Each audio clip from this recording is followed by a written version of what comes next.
शाहिद शाहिद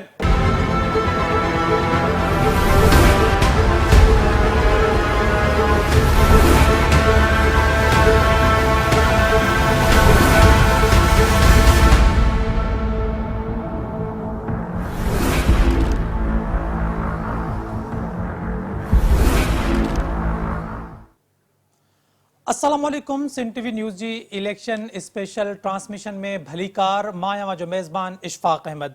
नाज़रीन, अज 12 आम इलेक्शन थी गुज़री है। इनका पहिरियां मुल्क में 11 आम चूंडूं थियूं आहिनि। सुबह 8 बजे का शाम 5 बजे ताईं मुल्क के हर शहर में हर तक में पोलिंग स्टेशन जारी रही। जेकॾहिं सिक्योरिटी सूरत हाल ॾिठी वञे तो इंतहाई बेहतर सूरत हाल असांखे सिक्योरिटी वाइज नज़र आई। टर्नआउट जो है वोटर जो वो बेहतर रहो पूरे मुल्क में। हिन वक्त असांखे सिंध टीवी न्यूज़ के जेके मुख्तलिफ़ शहरन में नतीजा अचन जो सिलसिलो जारी है, पर इलेक्शन कमीशन के ज़ाब्ता अखलाक मूजिब असां 6 बजे का पहिरियां उहे नतीजा ऑन एयर नथा करे सघूं। हिन वक्त असां जेका हिन ट्रांसमिशन में जिक्र कंदासीं त अज वारो जो इलेक्शन जो ॾींहुं हुयो उन में ओवरऑल सूरत हाल पूरे मुल्क में कीअं रही, कहिड़ो जेको तक है वधीक दिलचस्प तक साबित थी सके थो नतीजन के हवाले से। सिंध की गाल कजे, पंजाब की गाल कजे, सिंध में क़ौमी असैम्बली के तकन की, सूबाई असैम्बली के तकन की गाल कजे त काफ़ी तक अड़ा जिन ते असांखे दिलचस्प मुकाबला थींदे नज़र ईंदा। सभिनी खां पहिरियां अॼु जे प्रोग्राम में जेकॾहिं जिक्र कयूं त अॼु जेका इलेक्शन थी है इन में टोटल वोटर्स जो तादाद 12,85,85,760 हुयो, जंहिंमें 6,63,704 मर्द वोटर ऐं 5,93,22,056 औरत वोटर्स जो तादाद रहियो है। इन सजी ओवरऑल सूरत हाल ते पाण ॻाल्हाईंदासीं। जेके पैनलिस्ट अॼु इन इलेक्शन ट्रांसमिशन में मूंसां गॾु मौजूद हूंदा, मैडम सबीन साहिब मेमन साहिबा असां गॾु मौजूद आहिनि, सीनियर सहाफ़ी तजिया निगार सबीन मेमन साहिबा, वॾी महिरबानी असांखे इलेक्शन ट्रांसमिशन में ज्वाइन करण जे लाइ। उन सां गॾु इनाम शेख साहब मौजूद आहिनि, पाण राइटर ऐं तजिया निगार आहिनि। इनाम शेख साहब अवां जी वॾी महिरबानी। शकील सोमरो साहब असां गॾु मौजूद आहिनि, सीनियर सहाफ़ी ऐं तजिया निगार। शकील साहब अवां जी वॾी महिरबानी असांखे इलेक्शन ट्रांसमिशन में ज्वाइन करण जे लाइ। सबीन मेमन साहिबा, सभिनी खां पहिरियां ओवरऑल जेकॾहिं ॻाल्हि कजे अॼु जे ॾींहं जे हवाले सां त अवां कीअं था ॾिसो इलेक्शन डे खे ऐं टर्नआउट जे हवाले सां, ऐं अवां छा था सम्झो त के वॾा सरप्राइज़ अची सघनि था? अशफाक, अॼोके ॾींहं जे हवाले सां जेकॾहिं ॻाल्हि कजे त अॼोको ॾींहुं तमामु घणो पुरअमन तरीक़े सां गुज़रियो। इन करे जेके ख़दशा सिक्योरिटी जे हवाले सां ज़ाहिर कया पिया, एॾो को वॾो इंसिडेंट न थी सघियो। जीअं तव्हां ॾिठो त कल बलूचिस्तान में जंहिं तरह जी दहशतगर्दी कई वई, चूंडुनि खां हिकु ॾींहुं अॻु में जेके 2 धमाका थिया जंहिंमें 28 माण्हू फौत थिया ऐं केतिरा ई माण्हू ज़ख़्मी थी पिया। ख़दशो जेको ज़ाहिर कयो पियो शुक्र आहे त उहो सही न थियो ऐं बहितर तरीक़े सां पोलिंग थी। टर्नआउट जे हवाले सां जेकॾहिं ॻाल्हि कजे त काफ़ी टर्नआउट बि सुठो रहियो। हिन वक़्त ताईं जेके इतला आहिनि त माण्हू ॿाहिरि निकिता आहिनि वोट कास्ट करण जे हवाले सां। नंढा नंढा जहिड़ा जटा या इन तरह जा वाक़िया हर पोलिंग ओवरऑल सॼे मुल्क में थिया आहिनि, पर वॾो अहिड़ो को वाक़ियो न थियो आहे। इलेक्शन कमीशन ऑफ पाकिस्तान पारां जेका हिन वक़्तु पधिराई जारी कई वई आहे, उन्हनि जो चवणु आहे त 76 जेके आहिनि से शिकायतूं सॼे मुल्क मां मौसूल थियूं आहिनि, उन्हनि खे मिलियूं आहिनि, जेके पिणु वॾी नोयत जूं न आहिनि। उमूमन जेको पोलिंग सुबुह जो 8 खां शाम जो 5 बजे ताईं बिना कंहिं वक़्फ़े जे जारी रही, उहा तमामु सुठे माहौल में थी। माण्हू निकिता बि। सिक्योरिटी जे हवाले सां जेकॾहिं ॻाल्हि कजे त उहे इंतज़ाम बि असांखे तमामु घणा बहितर नज़र आया, पर जिते जिते गैप थियो कुझु मसइलनि जे करे, किथे झेड़ा थिया, किथे इन तरह जा वाक़िया थोड़ा थोड़ा रिपोर्ट थिया, उते कुझु वक़्त जे लाइ पोलिंग बीहजी वई ऐं PTI पारां पोलिंग जो वक़्तु वधाइण जी बि ॻाल्हि कई वई आहे, पर थी सघे थो उन्हनि पोलिंग ते वधायो वञे जिते कुझु इन तरह जा वाक़िया थिया, कुझु वक़्त जे लाइ गैप आयो। बाक़ी ओवरऑल जेका सूरत हाल आहे उहा तमामु घणो बहितर रही ऐं अॼोको ॾींहुं पुरसुकून तरीक़े सां गुज़रियो। इनाम शेख साहब, फर्स्ट टेक अवां जो छा है इलेक्शन डे जे हवाले सां, ऐं अवां खे लॻे थो त अॼु जे नतीजा जॾहिं अचणु शुरू थींदा त असांखे के वॾा सरप्राइज़ मिलंदा, या असांखे रिवायती जेके रिज़ल्ट मिलणु शुरू थींदा, या जेके एक्सपेक्टेड रिज़ल्ट हुया इलेक्शन खां पहिरियां असांखे उहे ई मिलंदा? महिरबानी। ॾिसो, ॻाल्हि इहा आहे त कहिड़े क़िस्म जी इलेक्शन मैनेजमेंट थिए थी। जेकॾहिं जनरल पॉपुलर ट्रेंड खे ॾिसबो त पोइ ज़ाहिर आहे त मूंखे लॻे थो त अहिड़ा के नतीजा ज़रूरु ईंदा जेके सरप्राइज़िंग बि हूंदा। ख़ासि तौर ते सिंध में कुझु अहिड़ा आहिनि। पहिरियों त वन ट्रैक हिकिड़ी ट्रैफ़िक ई उहा मां सम्झां थो सूरत हाल न आहे। बाक़ी ओवरऑल पाकिस्तान में तक़रीबन जेके बि एनालिस्ट हुआ या जेके बि पोल्स अचनि पिया उन्हनि में इहा ॻाल्हि वाज़ी हुई त नवाज़ लीग खे हिकिड़ी एडवांटेज आहे ऐं बरतरी आहे ॿियनि पार्टियुनि जे मथां। पर जेके लेटेस्ट अॼोके ॾींहं में बि आयूं आहिनि कुझु ख़बरूं ऐं ख़ुदि नवाज़ शरीफ़ जेको टीवी ते अची वॉडकास्ट करण महिल पंहिंजो मैसेज ॾिनो आहे उन मां लॻे थो त सेंट्रल पंजाब मां ख़ासि तौर ते नवाज़ शरीफ़ खे काफ़ी सीटूं मिलण जो इम्कान आहे। तव्हांखे यादि हूंदो त पुराणे जेको पोठार जो इलाइक़ो हो जिते 11 एन जूं सीटूं हुयूं उते पहिरियों नवाज़ लीग जी एतिरी पोजीशन सुठी न, बल्कि का बि सीट न खणी सघी। उतां हिन दफ़े बि सूरत हाल काफ़ी बहितर नज़र अचे थी। जेके कैंडिडेट्स बीहारिया आहिनि नवाज़ लीग सेंट्रल पंजाब में बि तमामु ॻण ॻोत खां पोइ ऐं सोचे वीचारे कैंडिडेट्स फील थिया आहिनि ऐं नतीजे में केतिरा हुननि जा अहम अॻुवाण बि हादानियाल अज़ीज़ ऐं हिन क़िस्म जा अॻुवाण जेके हिन इलेक्शन जे प्रोसेस खां नवाज़ लीग खां ॿाहिरि थी विया। ऐं बलूचिस्तान में बि इहो आहे त नवाज़ लीग खे कुझु सीटूं मिलण जा 2-3 इम्कान आहिनि हज़ारा डिवीज़न में। ऐं मुमकिन आहे त शांगला मां पंहिंजो अमीर मक़ाम बि हुननि जी सीट कढी वञे। सिंध मां बि इम्कान आहिनि जेकॾहिं बशीर मेमन साहिब का सीट कढी सघियो हाला मां हलिया मटियारी तक मां न तॾहिं मुक़ाबिलो कंदो। त ओवरऑल इहो लॻे थो पीपल्स पार्टी सुबुह खां वठी पंहिंजूं शिकायतूं दर्ज कराइणु शुरू कयूं हिन इलेक्शन कमीशन खे ॿियनि रिलेवेंट फोरम्स खे त जेको ख़ासि तौर ते इहे मोबाइल नेटवर्क बंदि थियो आहे इन ते हुननि तहफ़ुज़ात जा इज़हार कया आहिनि। ऐं इहो नून लीग बि चयो आहे त हिनखे रेस्टोर कयो वञे। PTI तमामु हिन ते सख़्तु आहे कयो।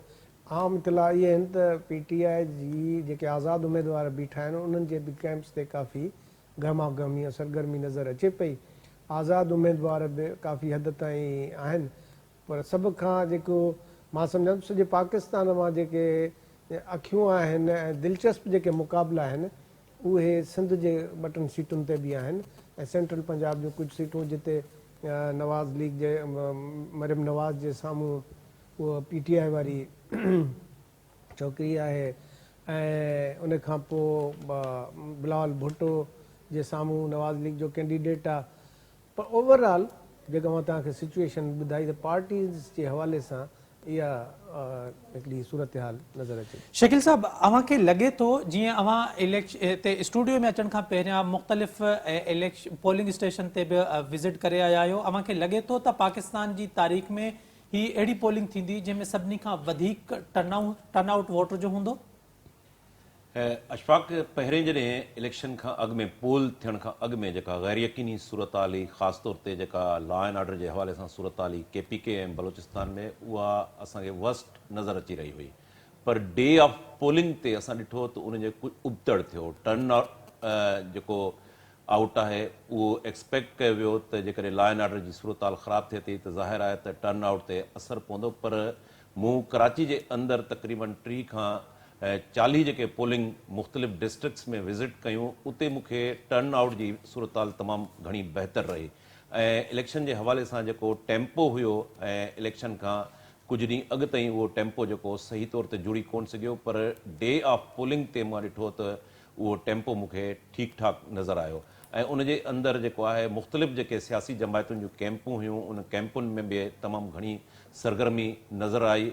लॉ एंड ऑर्डर जी सूरत हाल जे हवाले सां मजमूई तौर ते कराची में को बि नाख़ुशगवार वाक़ियो पेश कोन आयो आहे। जीअं सभिनी ॿुधायो त इलेक्शन कमीशन जेका प्रेस रिलीज़ जारी कई आहे उन में 76 टोटल पूरे मुल्क मां कंप्लेन जेके आहिनि वसूल थियूं आहिनि। ताज हैदर जेको पीपल्स पार्टी जे इलेक्शन सेल खे मॉनिटर करे रहियो आहे उन चयो त बैलेट बॉक्स जेके आहिनि उहे किथे लेट पहुता आहिनि या किथे चुराया विया आहिनि। इन क़िस्म जूं उन जूं कंप्लेन्स आहिनि।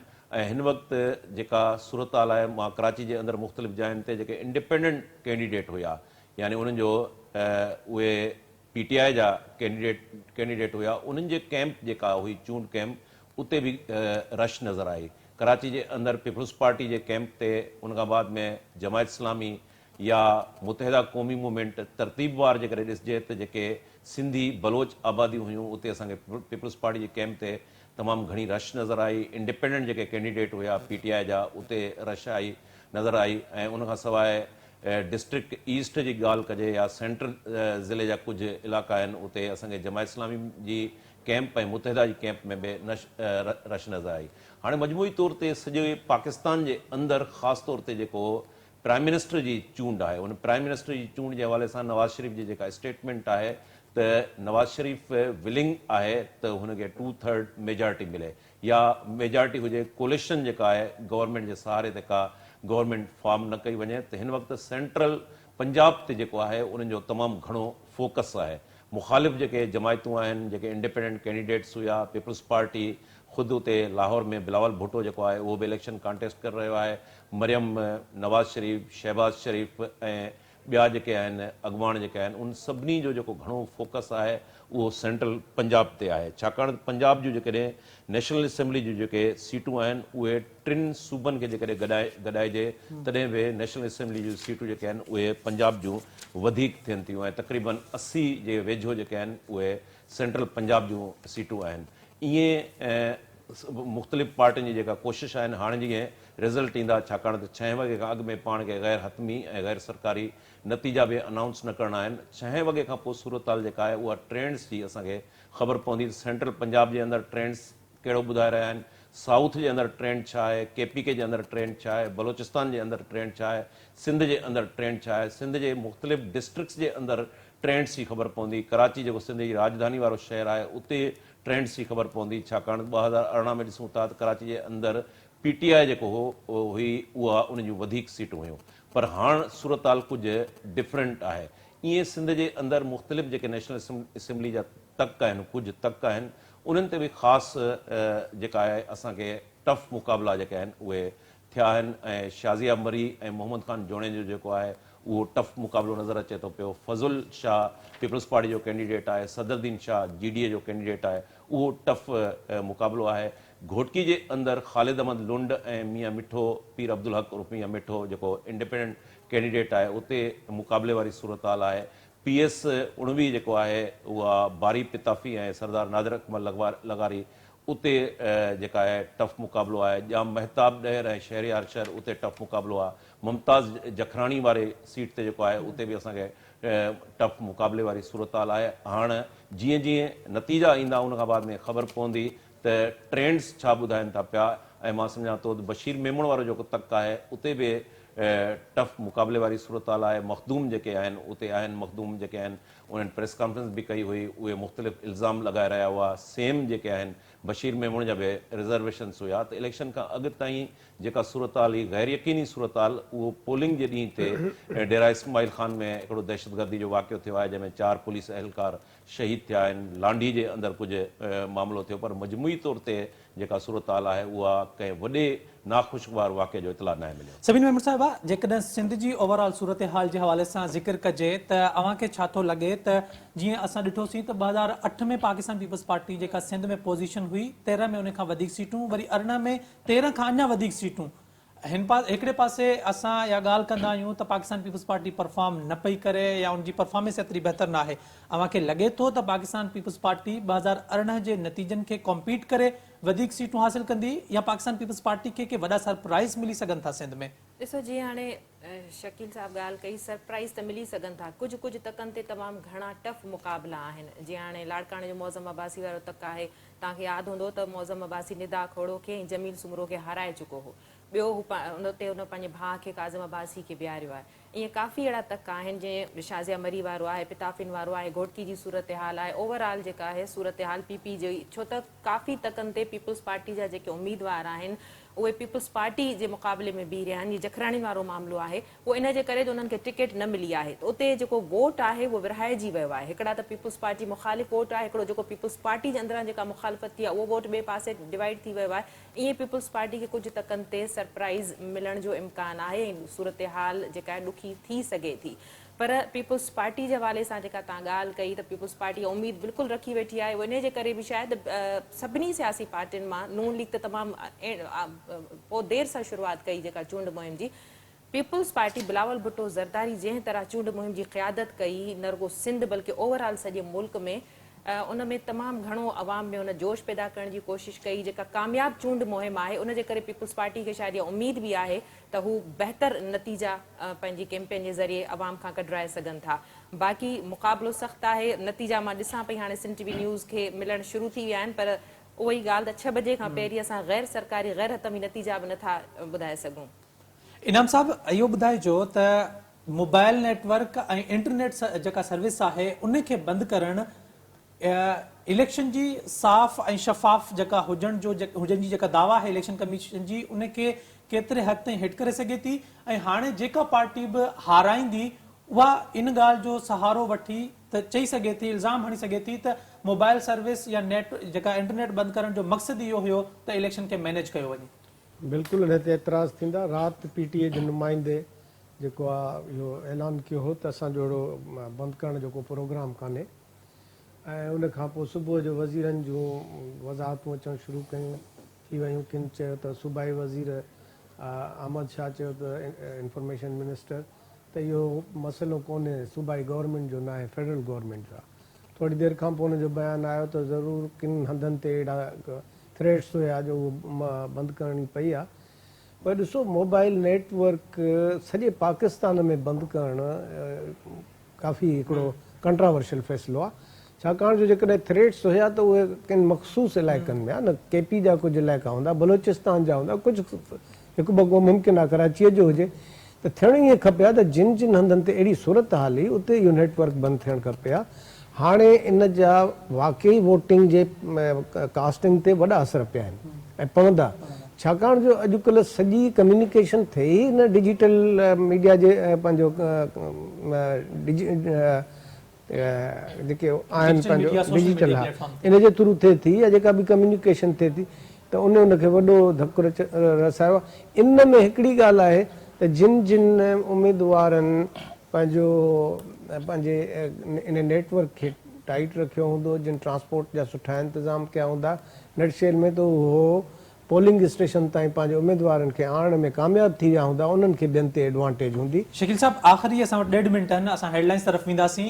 कहिड़ा पॉलिटिकल अवामिल हूंदा आहिनि इलेक्शन खटण जे लाइ? जीअं सभु तारीफ़ पिया कनि बिलावल भुट्टो ज़रदारी जी, त उन कैंपेन सुठी हलाई आहे, पर इलेक्शन सभु था चवनि त नवाज़ शरीफ़ खटे ईंदो। पॉलिटिकल अवामिल कहिड़ा हूंदा आहिनि इलेक्शन खटण जे लाइ?